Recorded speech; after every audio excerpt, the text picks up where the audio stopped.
ఉండేలా నిర్మించ తలపెట్టిన ఐకానిక్ వంతెన నిర్మాణం ఒక కొలిక్కి వచ్చింది. ఈ వంతెన డిజైన్ను ప్రజలే ఎంపిక చేశారు.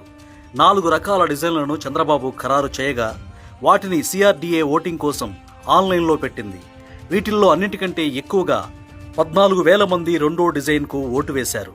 ప్రజలు మెచ్చిన దానికే ముఖ్యమంత్రి కూడా ఓటు వేయగా DPR సిద్ధమైంది. DPRను నిప్పన్ కోయి లిమిటెడ్ తయారు చేసింది. ఈ వంతెన పొడవు 5.22 కిలోమీటర్లు. స్వస్తిక్ హస్త రూపంలో ఉండే కూచిపూడి నృత్య భంగిమ డిజైన్ ఇది. ఎరుపు తెలుపు రంగుల్లో జంట పైలాన్లతో రూపొందించారు. డిజైన్లో స్థానికతకే పెద్దపీట వేశారు. అమరావతిలోని రాయపూడి నుంచి కృష్ణానదికి అటువైపున NH65 వద్ద NTR జిల్లా మూలపాడు వరకు 5.22 కిలోమీటర్ల పొడవున కేబుల్ బ్రిడ్జిని నిర్మిస్తారు. విజయవాడ హైదరాబాద్ జాతీయ రహదారితో అనుసంధానించడం వల్ల 35 కిలోమీటర్ల దూరం తగ్గుతుంది. భవిష్యత్ అవసరాల దృష్ట్యా వంతెనను 6 లైన్లుగా నిర్మిస్తారు. 2 వైపులా కాలిబాటలు ఉంటాయి. 2,500 కోట్ల రూపాయల వ్యయమయ్యే ఈ ప్రాజెక్టుకు త్వరలో టెండర్లు పిలవనున్నారు.